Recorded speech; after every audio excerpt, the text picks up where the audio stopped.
Hello friends, this is Shalini Srivastava. स्वागत है आपका टीचिंग लर्नर्स में। तो कैसे हैं आप लोग? उम्मीद है कि आप लोग बढ़िया होंगे और आपकी पढ़ाई अच्छी चल रही होगी।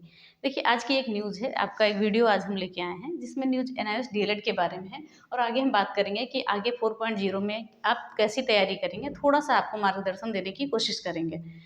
तो हम बात करते हैं, सीधे सीधे हम टॉपिक पे आते हैं कि आपने देखा होगा बिहार शिक्षक भर्ती 4.0 के लिए एक सुप्रीम कोर्ट का पिटीशन आया था कि इसमें जो है एनआईओएस डीएलएड वैलिड किया जाता है। ठीक है, तो एनआईओएस डीएलएड आप जानते हैं कि बीपीएससी 4.0 में वैलिड होगा। आपने देखा है कि टीआरई 1 में जो है डीएलएड आपका एनआईओएस डीएलएड वैलिड हुआ था, उसके बाद इसे शामिल नहीं किया गया था। तो आप देखते हैं कि डॉक्टर अजय कुमार यादव, ये जो आपके सेक्रेटरी हैं, ओके, और जो डॉक्टर एस सिद्धार्थ हैं, ये एसीएस हैं। इन्होंने बयान दर्ज किया है कि आने वाली आगे की भर्ती जो बीपीएससी 4.0 होगा, इसमें एनआईओएस आपका वैलिड होगा। ठीक है, तो ये चीज़ें हमारी क्लियर हो गई यहाँ पे कि एनआईओएस वैलिड होगा। और कोर्ट ने निर्देश दिया है, देखिए कोर्ट का निर्देश क्या है यहाँ है कि एनआईओएस डीएलएड को मौका तो दिया ही जाएगा, साथ में उन्हें उम्र सीमा में भी छूट दी जाएगी। अब हम आगे बात करते हैं। देखिए, इसमें लिखा है कोर्ट का आदेश क्या है आपका, यहाँ लिखते हैं कोर्ट का आदेश है आपका कि जिनकी पात्रता परीक्षा 7 फरवरी 2024, ठीक है, ये याद रखिएगा कि जिनकी पात्रता परीक्षा जो है, जिनकी पात्रता 7 फरवरी 2024 के विज्ञापन के अनुसार थी, वे आगामी चयन प्रक्रिया में शामिल होंगे। ठीक है, चयन प्रक्रिया में कौन शामिल होगा? जिनकी पात्रता 7 फरवरी 2024 के विज्ञापन के अनुसार थी, वो आगामी चयन प्रक्रिया यानी कि जो 4.0 आपका आएगा उसमें जो है शामिल होंगे। और भले ही उनकी उम्र समय सीमा से अधिक हो गई है, तो यहाँ पे देखिए उम्र सीमा में भी इन्हें छूट दिया गया है और मौका भी दिया गया है, क्योंकि इन्हें बीपीएससी टीआरई 1.0 में जो है मौका दिया गया था, उसके बाद मौका नहीं दिया गया था। उसके बाद अब 4.0 में इन्हें मौका मिलेगा। तो सीधे सीधे दिया हुआ है कि जिनकी पात्रता आपकी 7 फरवरी 2024 के विज्ञापन के अनुसार थी, यानी कि इस समय लगभग टीआरई 3 आया था। ठीक है, टीआरई 3 आया था, तो इसमें दिया गया है कि 7 फरवरी 2024 के विज्ञापन के अनुसार थी, वे आगामी चयन प्रक्रिया में ही शामिल होंगे। ठीक है, वही जो है जिनकी पात्रता यहाँ तक पूरी हो गई थी, वही आगामी चयन प्रक्रिया में शामिल होंगे, भले ही उनकी उम्र समय सीमा से अधिक हो गई हो। तो ये चीज़ें आपको क्लियर हो गई कि एनआईओएस डीएलएड जो है अब आपकी प्राइमरी भर्ती में, यहाँ पे सीधे हम पीआरटी की बात कर रहे हैं, प्राइमरी भर्ती में वैलिड होगा। ठीक है, अब देखते हैं हम यहाँ पर कि उनका मौका भी दिया गया है, उम्र सीमा में भी छूट दी गई है। अब पिटीशन में एक लाइन लिखी थी, देखिएगा कि एक अनुमान हम लगा सकते हैं कि कब तक भर्ती आने की पूरी संभावना है, यानी कि आपका बीपीएससी 4.0 आपका जो है कंफर्म है कि आएगा। ठीक है, देखिए यहाँ पर सीधे हम यहाँ से बात करते हैं, दिया गया है the next selection process which is likely to be undertaken by the end of the year. यहाँ से आप देख सकते हैं सुप्रीम कोर्ट के द्वारा आपकी लगभग डेट भी मान के चलते हैं कि एंड ऑफ ईयर तक निर्धारित कर दी गई है। इससे पहले हम देखते हैं, देखिए बीपीएससी 4.0 तो आपका जल्दी हो जाता है, लेकिन इससे पहले आपका स्टेट का एग्जाम है। ठीक है, जब तक के स्टेट का एग्जाम नहीं हो जाएगा तब तक के बीपीएससी 4.0 आपका नहीं हो, क्योंकि यहाँ पे जो क्वालिफाई होंगे वही आगे अप्लाई करेंगे। पीआरटी को छोड़ देते हैं, 1 to 8 को छोड़ के आगे की परीक्षा में। देखिए अभी आपका क्या चल रहा है, मई 2025। ठीक है, मई 2025 चल रहा है, यानी कि लगभग मई आपका खत्म ही होने वाला है। इसके बाद बिहार जो है स्टेट कराएगा। ठीक है, स्टेट कराएगा, 1 और 2 दोनों कराएगा। ये हो सकता है आपका जुलाई से सितंबर के बीच ये प्रक्रिया समाप्त हो सकती है, जुलाई से सितंबर के बीच, क्योंकि देखिए नोटिफिकेशन आने के बाद आपको बहुत अधिक समय यहाँ पर नहीं दिया जाता है। उसके बाद ही यहाँ पर हम देखेंगे बीपीएससी 4.0 का एग्जाम आपका होगा। मान के चलते हैं अक्टूबर से दिसंबर तक इसका भी एग्जाम करा लेने की संभावना बन सकती है। ठीक है, अक्टूबर से दिसंबर तक। तो ये सारी चीज़ें थी कि एक कोड के अनुसार आपका जो है एनआईओएस को तो वैलिड किया गया, लेकिन एक साथ ही साथ एक डेट भी आपको निर्धारित कर दी गई है लगभग कि एंड ऑफ ईयर तक आपका जो है बीपीएससी 4.0 का नोटिफिकेशन एग्जाम जो भी है करा लिया जाएगा। तो ये अब आपको लाइटली लेने की ज़रूरत नहीं है, पढ़ाई अभी से स्टार्ट करनी है, क्योंकि कंपटीशन बहुत ही ज़्यादा तगड़ा होगा, ये आप जान सकते हैं, क्योंकि एनआईओएस आपका भी है, बाकी डीएलएड भी है, और धीरे धीरे जो बीपीएससी है अपना लेवल बढ़ाता जाता है। तो चलिए ये चीज़ें आप समझ गए होंगे। हम आते हैं अगले पेज पे, थोड़ी सी जानकारी आपको और देनी है। चलिए, जैसा कि आप समझ ही गए हैं, हमने बता दिया आपको कि एनआईओएस भी आपका शामिल हो रहा है। इससे आपका कंपटीशन लेवल आप जानते ही हैं कि कितना हाई हो गया है। इसके लिए आपको अभी से तैयारी शुरू करनी पड़ेगी, यानी कि अभी से अपनी तैयारी में आपको धार देनी होगी। देखिए एक मैंने स्ट्रेटजी का भी वीडियो बनाया था, वो आपको डिस्क्रिप्शन बॉक्स में मिल जाएगा, मैं डाल दूंगी, तो उसमें देख लीजिएगा। मैंने पूरा सटीक किस सब्जेक्ट से कितने क्वेश्चन आपके आए हैं और कौन कौन सी एग्ज़ाम में कैसे आए हैं, कौन सी बुक पढ़नी है, क्या चीज़ें पढ़नी है, सारा वीडियो मैंने आपका बना दिया है और डिस्क्रिप्शन बॉक्स में आपको लिंक उसका मिल जाएगा। तो प्लीज़ वो वीडियो ज़रूर देख लीजिएगा, क्योंकि इसमें उतना नहीं बताया जा रहा है, क्योंकि एक बार बता चुके हैं।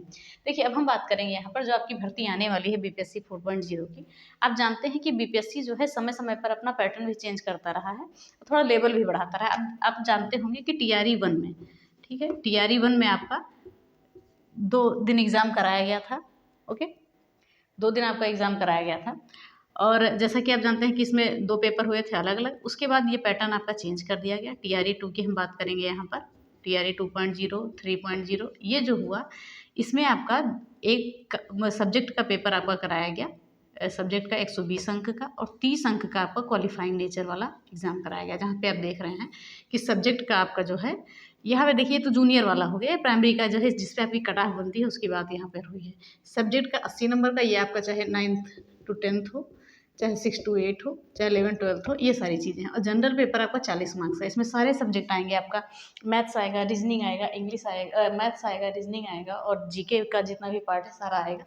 और क्वालिफाइंग में आपका 30 मार्क्स में आपका हिंदी और इंग्लिश आएगा। ठीक है, हिंदी और इंग्लिश आपका 9 नंबर यहाँ पर आपको लाने होंगे क्वालिफाई करने के लिए। ये सारा डिटेल मैंने आपको उस वीडियो में बता दिया है, तो प्लीज़ जाके देख लीजिएगा। बस यहाँ पर इतनी ही बात करेंगे। तो जैसा कि जानते हैं पैटर्न चेंज हुआ है, जो टीआरई सीधे हम प्राइमरी की बात करेंगे कि 120 नंबर पे आपकी कट ऑफ बनेगी और 30 नंबर का क्वालिफाइंग होगा। ये चीज़ें हो गई, तो ये चीज़ें हम समझ गए यहाँ पर, ये चीज़ें हो गई। अब देखते हैं हम यहाँ पर तैयारी में धार कैसे देंगे और थोड़ी सी जानकारी हम यहाँ भी ले लेते हैं। तो पहले सबसे पहले आपको जो है सिलेबस डिटेल में समझना होगा।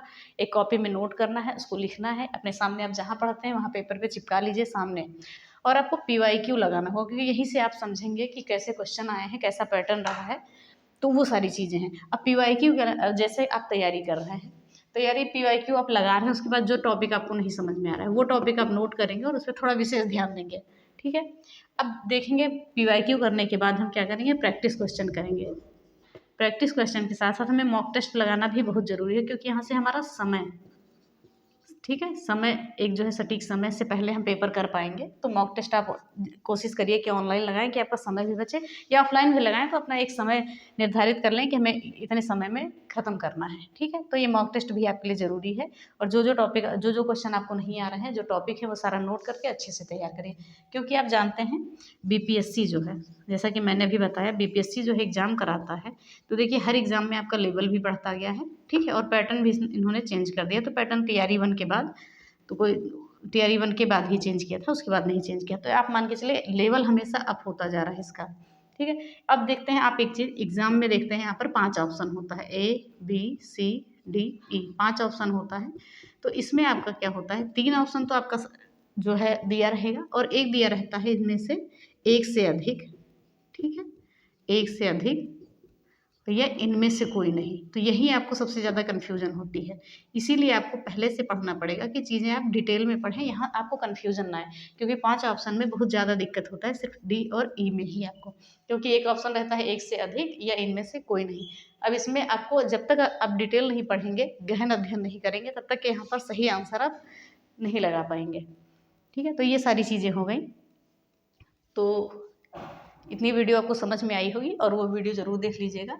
और आगे कोशिश करेंगे कि आपके लिए कुछ ना कुछ लाते रहें। और बिहार जीके में आप अगर पढ़ना चाहते हैं तो मेरे चैनल पे जाइएगा। तो बिहार जीके मैंने पढ़ाया है आपका, बिहार इकोनॉमिक्स और ज्योग्राफी, ये सारी चीज़ें पढ़ा दी गई हैं। तो प्लेलिस्ट में जाके देख लीजिएगा और उसकी PDF भी आपको टेलीग्राम चैनल पे मिल जाएगी। तो ये सारी चीज़ें इतनी हैं, इतना ही हम समझते हैं। और बाकी आप अपनी तैयारी अभी से शुरू कर दें, क्योंकि समय अधिक नहीं मिलेगा, कंपटीशन भी ज़्यादा है। तो यही सारी चीज़ें हैं। तो चलिए, उम्मीद करते हैं कि आपको वीडियो अच्छी लगी होगी। अगर वीडियो पसंद आई है तो प्लीज़ वीडियो को लाइक करें, शेयर करें और चैनल को सब्सक्राइब करें। और साथ में जाके आप पुरानी वीडियो देख लें, वो आपके लिए बहुत हेल्पफुल होंगी।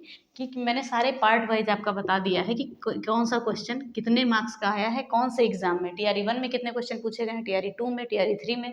क्योंकि अभी तक आपका 4 एग्जाम हो चुका है। TRE 1, 2 और 3 का एक बार रद्द हुआ और एक बार और 4 बार। तो उस सारे पेपर का मैंने एनालिसिस करके पूरा लिख दिया है कि किस सब्जेक्ट से कितने क्वेश्चन पूछे गए हैं, क्या उसका आपका क्राइटेरिया है। ठीक है, अब चलिए, ये सारी चीज़ें हो गई। अब हम आगे बात करेंगे कि जैसा कि आप देखते हैं मेरे प्लेलिस्ट में जाएंगे तो बिहार जीके आपका पढ़ाया गया है, तो चाहे आप तो आप पढ़ सकते हैं। और जब आपका नोटिफिकेशन आएगा तो बिहार करंट अफेयर्स जो है मंथली पूरी हम कंप्लीट कराएंगे, जहाँ से आपके बहुत अधिक क्वेश्चन बनते हैं। तो चलिए, उम्मीद करते हैं वीडियो पसंद आई होगी। धन्यवाद। जय हिंद।